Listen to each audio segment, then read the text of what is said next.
Lastništvo medijev, ki je v zadnjih časih vse bolj v rokah posameznikov ali združb, je precej obvladljivo.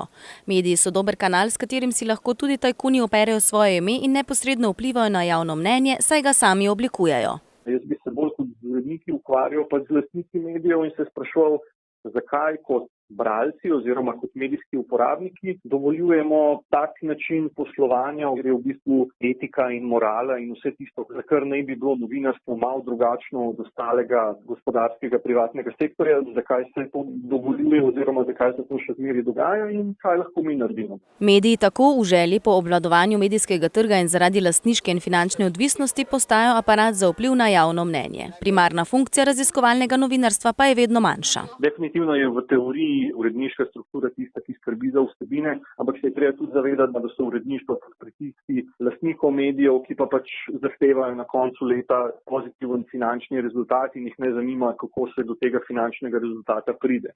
Velika podjetja, ki po dejavnosti sicer niso nujno povezana z mediji, prevzemajo manjše medijske hiše in jih združujejo v večje, da so lažje obvladljivi. Lastniki medijskih hiš, kljub temu, da pišejo, da so neodvisni in korektno poročajo, pa običajno opozarjajo samo na napake drugih, na svoje pa pozabijo. Do pomembnih lastniških sprememb je pred časom prišlo v poslovnem imperiju enega najpremožnejših Slovencev Martina Odlazka.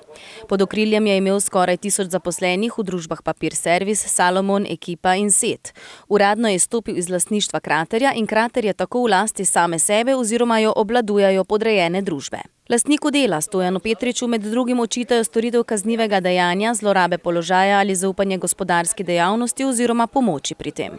Skupna pridobljena premoženjska korist naj bi znašala okoli 1,8 milijona evrov. Družba FMR je postala lastnica Dela in na svoji spletni strani so o svojem poročanju zapisali, da bodo ustvarjali dobre temelje za ohranjanje ter razvoj neodvisnega in raziskovalnega novinarstva v skladu z novinarskim kodeksom in etiko, kar pa očitno ne drži popolnoma. Eden od teh najbolj tragičnih in nebo vpijajočih primerov je bil mariborskega ravnatelja, kjer se potem po tem primeru ni zgodilo nič.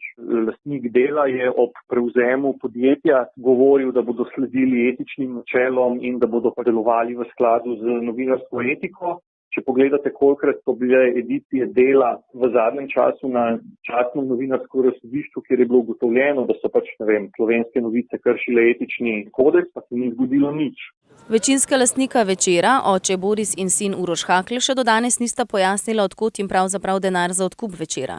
Že dlje časa se namiguje, da naj bi denar vzela kar iz sklada za pomoč Pomurju. Brez razpisa pa so tudi prišli do milijonov evrov ljubljanskih lekarn. Komisija Državnega zbora, ki preiskuje domnevne zlorabe pri prodaji nakupu žilnih opornic, je zaslišala predsednika uprave družbe KB 1909 Borisa Periča.